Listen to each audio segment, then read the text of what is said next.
एक ऐसा देश जहाँ का वेदर हमेशा अनस्टेबल रहता है, जहाँ हमेशा भूकंप आते रहते हैं, बड़ी सुनामी आती रहती है। वो देश दुनिया की तीसरी सबसे बड़ी इकोनॉमी बन गया है। जहाँ का वेदर जितना अनस्टेबल है उतनी ही स्टेबल यहाँ की इकोनॉमी है। जी हाँ दोस्तों, मैं बात कर रहा हूँ जापान के बारे में। जापान दुनिया की सबसे बड़ी इकोनॉमी में तीसरे स्थान पर आता है। जापान को दुनिया में सबसे प्रोडक्टिव, डिसिप्लिन और इफिशिएंट मैनफोर्स के लिए जाना जाता है। यहाँ की इंडस्ट्री सबसे बेस्ट प्रोडक्ट बनाने के लिए मशहूर है। दुनिया में टॉप 10 कंपनीज की बात की जाए तो 10 में से 3 कंपनीज जापानीज है। अगर सिर्फ ऑटोमोटिव इंडस्ट्री की बात की जाए तो भले यूरोप में सबसे ज्यादा कार मैन्युफैक्चरिंग होती हो, फिर भी वैल्यूएशन की बात की जाए तो पिछले 500 सालों में सबसे वैल्यूएबल कंपनी जापानीज है। इंडिया की बात की जाए तो ऑटोमोबाइल मैन्युफैक्चरिंग में इंडिया 4th रैंक पे आता है। उसका सबसे बड़ा कारण जापानीज कंपनीज ही है, क्योंकि जापानीज कंपनी पर कोई भी देश इजीली ट्रस्ट करता है। तो जापान में इतनी प्रोडक्टिव, इफिशिएंट और डिसिप्लिन मैनफोर्स का कारण क्या है? यह जानने के लिए आपको जापान की हिस्ट्री के बारे में जानना पड़ेगा। तो जापान मॉरल एजुकेशन में सबसे ज्यादा ध्यान देता है। वर्ल्ड वॉर 1 के दौरान 1905 में सबसे बड़ी पावर हुआ करती थी रशिया के पास, लेकिन जापान ने उनको हरा दिया 1905 में। उसके बाद जापान अपने आप को दूसरों देशों से बहुत पावरफुल मानने लगा, तेजी से अपनी आर्मी बिल्ड करने लगा, अपना डिफेंस फोर्स बढ़ाने लगा। डिफेंस के लिए चाहिए थे मिलिट्री टैंक्स, दूरबीन, ट्रांसपोर्ट के लिए व्हीकल्स और मिलिट्री ट्रक्स। तो जापान में कंपनीज तैयार होने लगी। फॉर एग्जांपल, उस समय सोनी कंपनी का निर्माण हुआ और सोनी पहले दूरबीन बनाती थी। मित्सुबिशी, इसुजू और निसान ये कंपनियां मिलिट्री टैंक्स और ट्रक्स बनाती थी। लेकिन इन कंपनियों का चाहिए था रॉ मटेरियल। जापान के पास लोहे की खदानें नहीं, स्टील नहीं, ट्रांसपोर्ट के लिए फ्यूल, इंडस्ट्री के लिए कोयला चाहिए था, वो भी इनके पास नहीं, खाने खदानें कुछ नहीं। तो जापान ने दूसरे देशों पर अटैक करना चालू किया, उन एरियाज में अपना आधिपत्य जमाना शुरू किया। वहां से जापान नेचुरल रिसोर्सेस लाता था। इन्हीं कुछ सालों में वर्ल्ड वॉर 1 खत्म होने लगा, इसलिए जापान को वर्ल्ड वॉर 1 में ज्यादा चांस नहीं मिला। लेकिन वर्ल्ड वॉर 2 में जापान बहुत ताकतवर हो चुका है, ऐसा जापान का मानना था।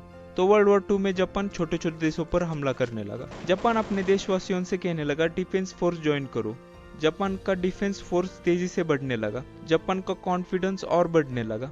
बाद में उन्होंने बड़े देशों पर हमला स्टार्ट किया। तो जापान ने 1931 में अमेरिका के पर्ल हार्बर पर अटैक किया और अमेरिका अपना आधिपत्य पूरे वर्ल्ड में बनाना चाहता था। अमेरिका बहुत पावरफुल है, ऐसा अमेरिका कॉम्पिटिटर देशों को बताना चाहता था। अमेरिका मौके की ही तलाश में था और जापान ने ट्रिगर कर दिया। तो अमेरिका ने हिरोशिमा और नागासाकी पर 2 न्यूक्लियर बॉम्ब गिरा दिए। न्यूक्लियर पावर उस समय सिर्फ अमेरिका के पास थी। इस अटैक के बाद जापान की हालत बहुत खराब हो गई। जापान ने तुरंत सरेंडर कर दिया। तो फिर जापान को ट्रीटी साइन करनी पड़ी। उसमें लिखा था अमेरिका जापान को माफ कर रहा है, अमेरिका जापान पे फिर से हमला नहीं करेगा, लेकिन जापान अब अपनी आर्मी नहीं बढ़ाएगा, अपनी आर्मी पे इन्वेस्ट नहीं करेगा और अमेरिका जापान को प्रोटेक्शन देगा। अगर जापान पर कोई भी देश हमला करेगा तो हम जापान को मदद करेंगे, ऐसा उस ट्रीटी में लिखा था। जापान को प्रोटेक्शन मिल गया, लेकिन अब उनमें से सबसे होनहार, बुद्धिमान आर्मी लीडर्स को जापानीज सरकार ने बुलाया और उन्हें कहा अपने वर्ल्ड वॉर में बिल्कुल हार नहीं मानी। अभी हम डिफेंस पे इन्वेस्ट नहीं कर सकते, लेकिन हमारे देश के लिए अब हमें बिजनेस में उतरना चाहिए, ताकि जिनकी डिफेंस में नौकरी जा चुकी है उन परिवारों को भी जापान सपोर्ट कर पाएगा। तो वही लीडर्स जो आर्मी में बहुत मेहनती थे, डिसिप्लिन थे, वो सब अब बिजनेस में आ गए। इसलिए दुनिया में सबसे प्रोडक्टिव, डिसिप्लिन और इफिशिएंट लेबर जापानीज को माना जाता है, क्योंकि वो आर्मी से तैयार हुई है। उसी दौरान टोयोटा का भी जन्म हुआ। डिमिलिटराइजेशन की वजह से सोनी कंपनी जो मिलिट्री के लिए दूरबीन बनाती थी, वो अब कैमरा बनाने लगी। व्हीकल्स कंपनी थी जो टैंक और मिलिट्री ट्रक्स बनाती थी, वो अब पैसेंजर कार्स और कमर्शियल व्हीकल्स बनाने लगी। जापान एक छोटा सा देश था, ये इंडस्ट्रियलाइजेशन तो कर रहा था, लेकिन अपने ही देश में कितना माल बेचेगा। जापान को ग्लोबल मार्केट चाहिए था, तो उन्होंने अमेरिका के साथ हाथ बढ़ा लिया। अमेरिका और यूरोपियन देश जापान से बहुत आगे थे, ग्लोबल मार्केट में उनका पहले ही बहुत नाम था। फिर भी जापान जल्दी ही उनका बहुत बड़ा कॉम्पिटिटर बन गया। कैसे? क्योंकि जापान में बहुत ज्यादा भूकंप और सुनामी आती है, वहाँ का वेदर हमेशा अनस्टेबल होता है, इसलिए जापानियों को आदत है कि परफेक्ट प्रोडक्ट बनाना। इस परफेक्शन के कारण जापानीज प्रोडक्ट पर लोगों का ट्रस्ट बढ़ने लगा। ऐसा कहते हैं कि जापानीज लोग कभी विश्वास नहीं तोड़ते, क्यों? क्योंकि ये हर एक चीज देश के लिए करते हैं। देशभक्ति उनके अंदर कुट कुट के भरी है, क्योंकि यहाँ की प्रोडक्टिव लेबर आर्मी से बनी है। यही ट्रस्ट के कारण इंडिया जैसे कुछ देशों में जापान ने अमेरिका और यूरोप को भी पीछे छोड़ दिया। हमने पिछले वीडियो में देखा था American company Harley Davidson India छोड़ रही है। क्यों?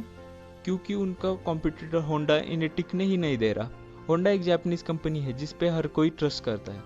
अमेरिका की सबसे बड़ी कंपनी जनरल मोटर्स 2017 में इंडिया आई थी, लेकिन 1-1.5 साल में अपना बोरिया बिस्तर बांधकर चली गई। क्यों? क्योंकि उनको कॉम्पिटिटर जापानी कंपनी सुजुकी और टोयोटा पहले ही मार्केट को पकड़ कर बैठा है। सिर्फ इंडिया ही नहीं, खुद अमेरिका भी जापानीज प्रोडक्ट पर ट्रस्ट करता है। अमेरिका में हर 3 में से 1 गाड़ी जापानीज होती है। इनके और कुछ क्वालिटी है जो इनको और इनके प्रोडक्ट को परफेक्ट बनाती है। क्वालिटी नंबर 1, देशभक्ति। दुनिया में सबसे ज्यादा देशभक्ति जापानियों में है अपने देश को लेकर। इनको स्कूल में ही सिखाई जाती है देशभक्ति, और सबसे ज्यादा मॉरल एजुकेशन पे इनका फोकस रहता है। यहाँ का बच्चा कभी रोड पर कचरा नहीं फेंकता। यहाँ के लोग सिग्नल ब्रेक कभी नहीं करते।